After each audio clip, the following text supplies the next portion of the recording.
pengembangan pelayanan data dan informasi kesehatan untuk masyarakat. Dalam video ini, kami kelompok 2 akan membahas pentingnya pengembangan pelayanan data dan informasi kesehatan untuk masyarakat. Tujuan dari video ini adalah untuk meningkatkan kesadaran tentang bagaimana akses yang baik terhadap data dan informasi kesehatan dapat berkontribusi pada peningkatan kualitas hidup masyarakat.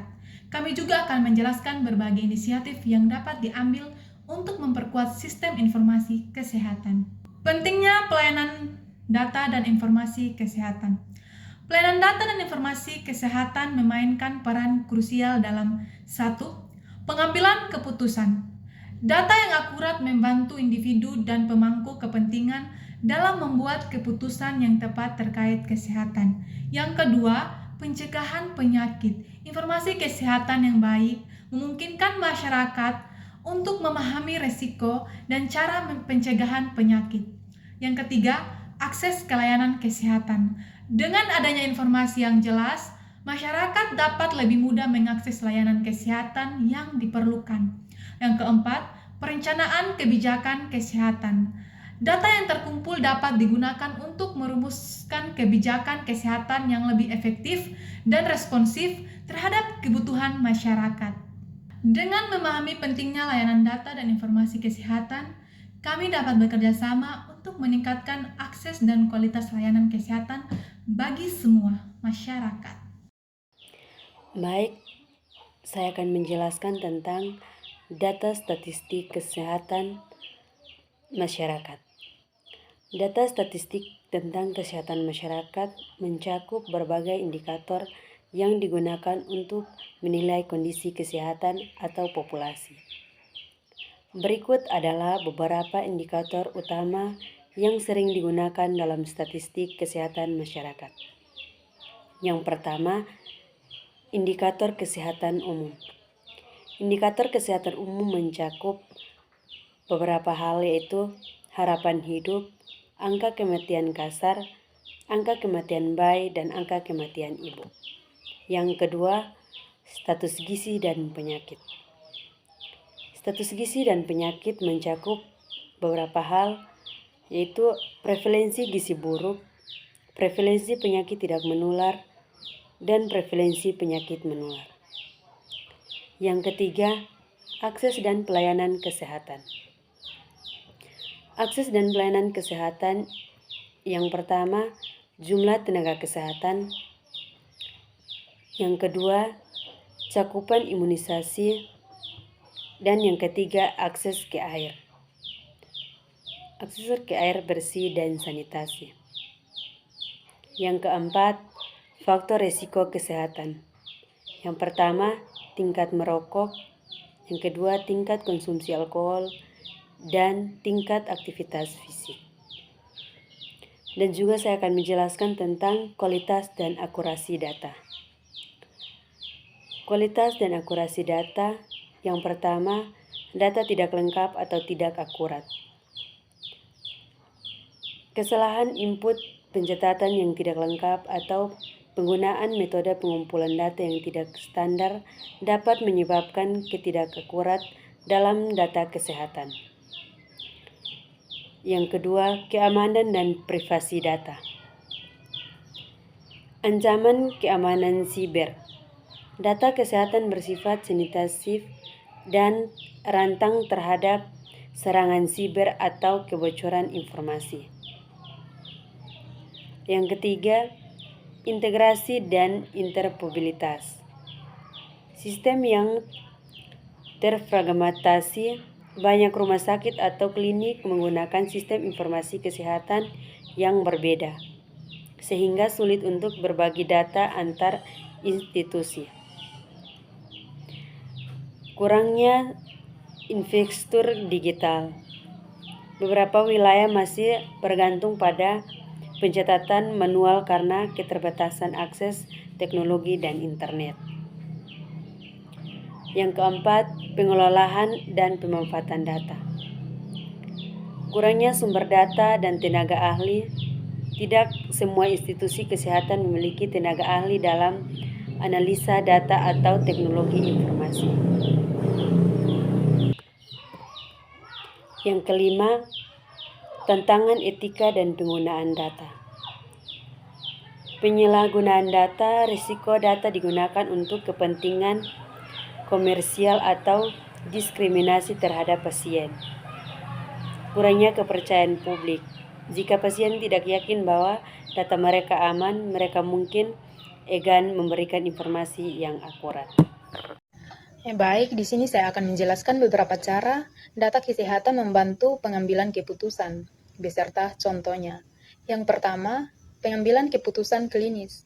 Diagnosis yang lebih akurat, data kesehatan pasien membantu dokter dalam menegakkan diagnosis yang lebih tepat berdasarkan riwayat medis, hasil tes laboratorium, dan data lainnya. Perawatan yang dipersonalisasi dengan data seperti rekam medis, elektronik, atau RME, dokter dapat memberikan perawatan yang sesuai dengan kondisi dan riwayat kesehatan pasien. Prediksi dan pencegahan penyakit, algoritma berbasis data dapat memprediksi risiko penyakit tertentu dan merekomendasikan tindakan pencegahan. Yang kedua, manajemen rumah sakit dan fasilitas kesehatan. Optimasi sumber daya, data membantu rumah sakit dalam mengelola tenaga medis, tempat tidur pasien, dan persediaan obat untuk menghindari kekurangan atau kelebihan stok. Peningkatan efisien operasional, data dapat digunakan untuk mengidentifikasi area yang perlu diperbaiki, seperti waktu tunggu pasien atau efektivitas prosedur tertentu. Pemantauan kualitas layanan. Rumah sakit dapat mengevaluasi kepuasan pasien dan tingkat keberhasilan pengobatan berdasarkan data kesehatan. Yang ketiga, kebijakan kesehatan masyarakat. Pengendalian penyakit dan wabah, data epidemiologi membantu pemerintah dalam mendeteksi pola penyebaran penyakit dan merancang strategi pencegahan. Alokasi anggaran kesehatan. Data kesehatan digunakan untuk menentukan prioritas pengeluaran dalam sistem kesehatan seperti penyediaan vaksin atau membangun rumah sakit. Evaluasi program kesehatan. Pemerintah dapat menilai efektivitas program kesehatan yang telah dijalankan dan melakukan perbaikan berdasarkan data yang diperoleh. Contoh penggunaan data dalam kebijakan kesehatan. Yang pertama, pemantauan dan pengendalian penyakit. Seperti pemerintah menggunakan data kasus harian COVID-19 untuk menentukan kebijakan pembatasan sosial dan vaksinasi. Contoh yang kedua, perencanaan program kesehatan, seperti data angka kematian ibu dan bayi digunakan untuk merancang program kesehatan ibu dan anak atau KIA. Contoh yang ketiga, alokasi sumber daya kesehatan, seperti pemerintah menggunakan data ketersediaan tempat tidur rumah sakit untuk mengelola lonjakan pasien atau pandemi. Baik, di sini saya akan menjelaskan tentang sistem informasi kesehatan adalah sistem yang mengelola data dan informasi terkait layanan kesehatan untuk mendukung pengembalian keputusan, perencanaan, dan evaluasi dalam bidang kesehatan. SIK digunakan oleh berbagai lembaga kesehatan seperti rumah sakit, puskesmas, klinik, laboratorium, hingga instansi pemerintah seperti Kementerian Kesehatan. Jenis-jenis sistem informasi kesehatan yang pertama, sistem informasi rumah sakit. Yang kedua, sistem informasi puskesmas. Yang ketiga, sistem rekam medis elektronik. Yang keempat, sistem informasi manajemen laboratorium. Yang kelima, sistem informasi manajemen apotek. Yang keenam, sistem informasi kesehatan. Yang ketujuh, sistem informasi BPJS Kesehatan. Yang berikut manfaat sistem informasi kesehatan. Meningkatkan efisiensi dalam pelayanan kesehatan dan administrasi, mempermudah akses data pasien untuk diagnosis dan perawatan yang lebih akurat, mendukung pengambilan keputusan berbasis data di rumah sakit dan instansi kesehatan, meningkatkan transportasi dan asuransi dalam pencatatan medis dan klaim asuransi. Berikut memudahkan pemantauan kesehatan masyarakat dan pengendalian wadah penyakit.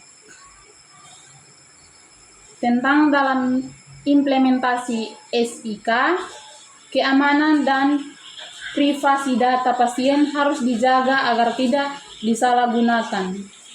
Ketersediaan instruktur teknologi terutama di daerah terpencil, integrasi antara sistem informasi agar data bisa saling bertukar antara fasilitas kesehatan, pelatihan tenaga kesehatan agar dapat menggunakan sistem dengan optimal.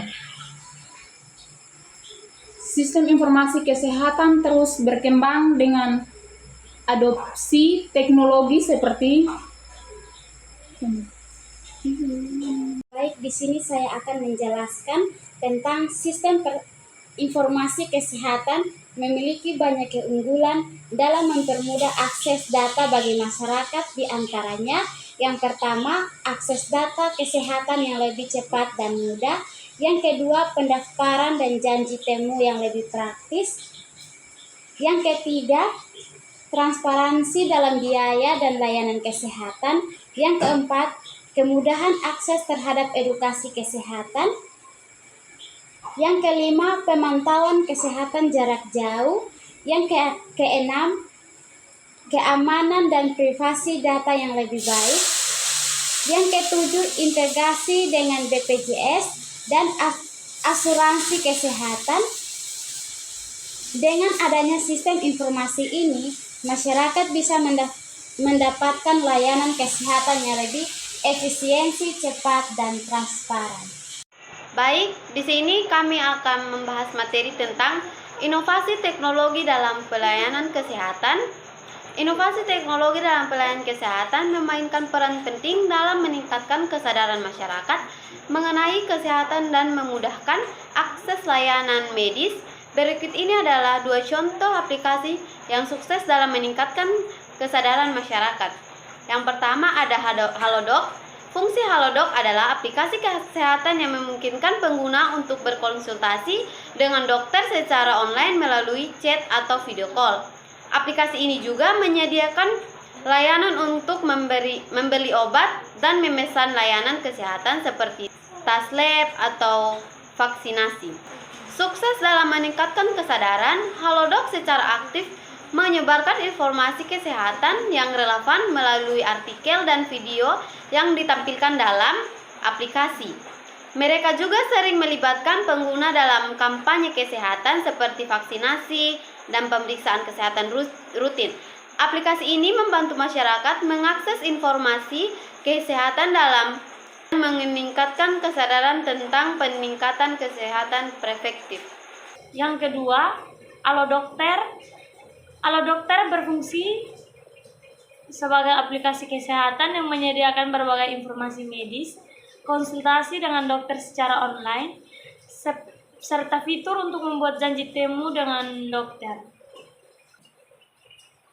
Sukses dalam meningkatkan kesadaran, Alodokter memiliki fitur yang memudahkan masyarakat untuk mendapatkan informasi medis yang dapat diakses kapan saja. Dengan berbagai artikel kesehatan, video edukasi, dan konsultasi langsung dengan dokter, Alodokter berperan besar dalam meningkatkan kesadaran masyarakat mengenai pentingnya menjaga kesehatan dan menjalani pemeriksaan kesehatan secara rutin. Studi kasus keberhasilan program pemberian makanan tambahan atau PMT di Posyandu. Latar belakang, di pedesaan banyak anak mengalami stunting dan kurang gizi akibat pola makan yang kurang seimbang serta keterbatasan ekonomi keluarga. Data dari Puskesmas menunjukkan bahwa 25% balita di desa ini mengalami stunting atau gizi kurang. Intervensi Promkes atau promosi kesehatan. Posyandu di pedesaan bekerjasama dengan bidan, kader kesehatan, dan dinas kesehatan setempat meluncurkan program PMT Sehat untuk anak cerdas dengan langkah-langkah berikut. Yang pertama, penyuluhan gizi kepada ibu hamil dan ibu balita tentang makanan sehat dan bergizi. 2. Pemberian makanan tambahan atau PMT sehat berupa makanan lokal bergizi seperti bubur kacang hijau dengan susu, nasi tim dengan ikan, sayur dan telur, pisang dan pepaya sebagai sumber vitamin, susu atau olahan kedelai untuk tambahan protein.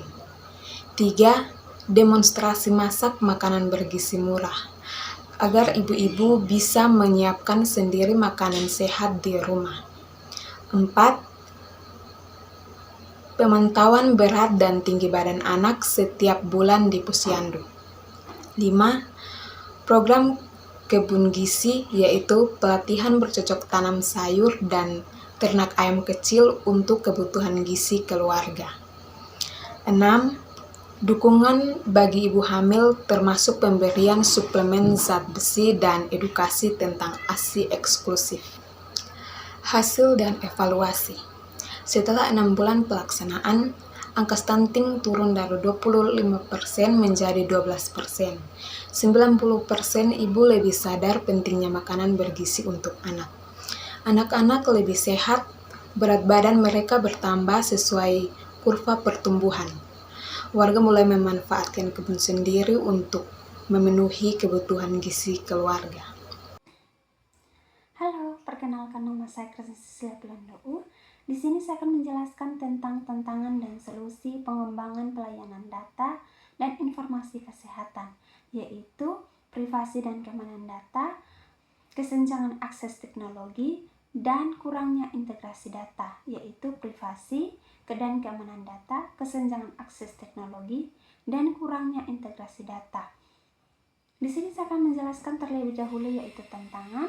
Yang pertama, privasi dan keamanan data. Ancaman terhadap data pribadi sangat meningkat sehingga penting untuk menjaga kerahasiaan pasien. Yang kedua, kesenjangan akses teknologi. Tidak semua masyarakat memiliki akses yang sama terhadap teknologi, terutama di daerah terpencil.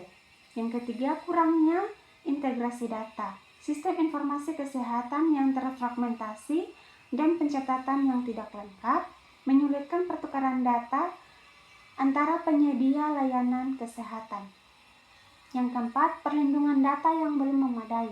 Infrastruktur teknologi yang belum merata dan sistem informasi yang dikelola secara mandiri dapat berdampak pada kualitas perlindungan data.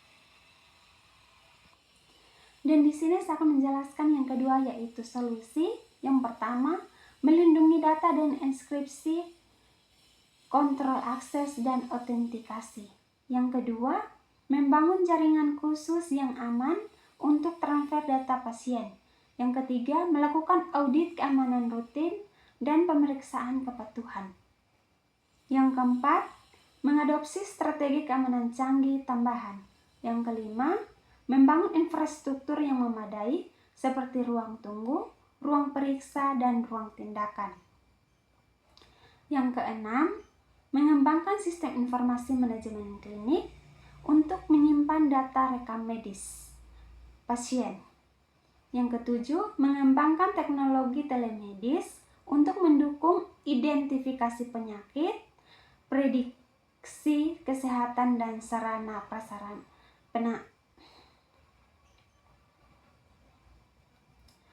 Yang ketujuh di sini, pengembangan teknologi telemedis untuk mendukung identifikasi penyakit, prediksi kesehatan, dan saran penanganan.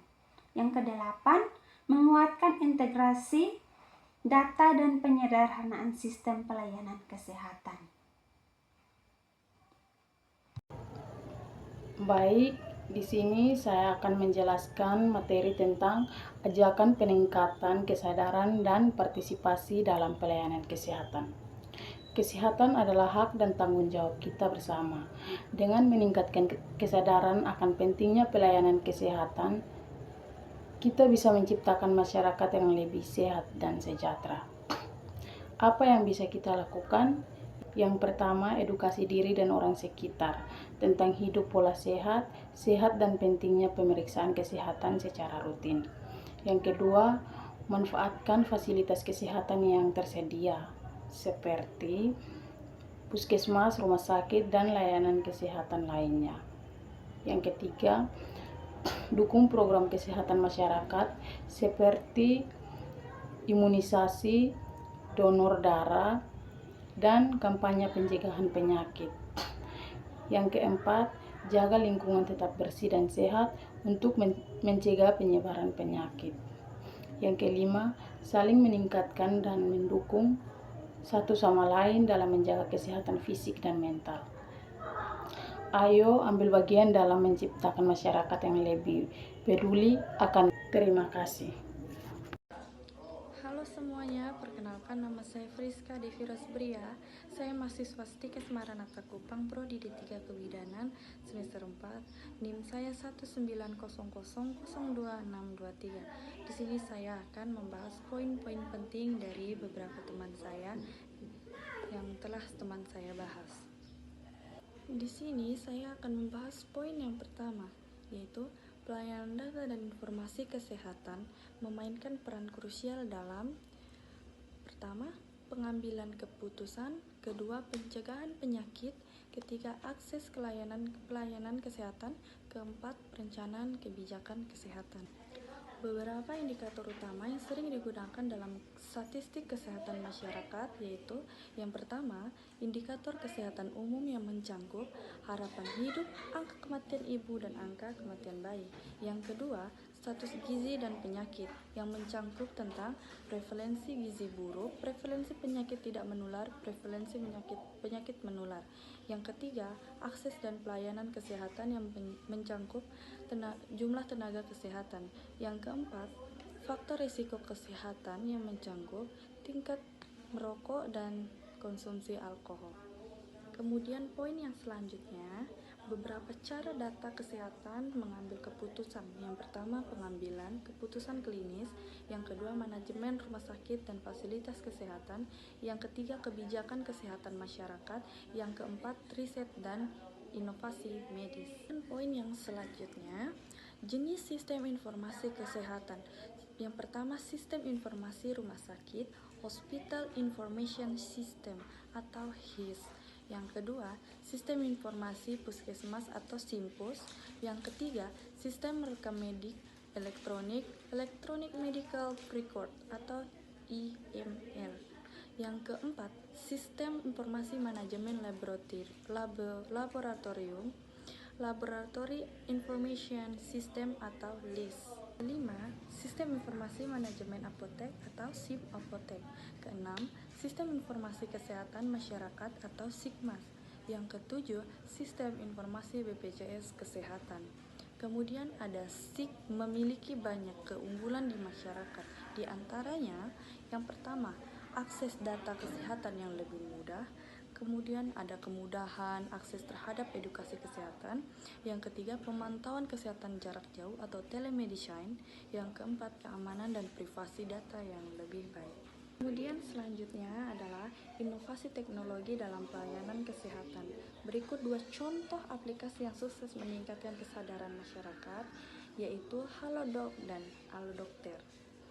Baiklah semuanya, tadi adalah beberapa poin-poin penting dari pembahasan beberapa teman-teman saya. Mungkin hanya ini yang bisa saya sampaikan. Sekian dan terima kasih. Jika ada kesalahan kata dan kekurangan dalam penyampaian video saya, dimohon maaf untuk sebesar-besarnya. Terima kasih dan selamat menonton.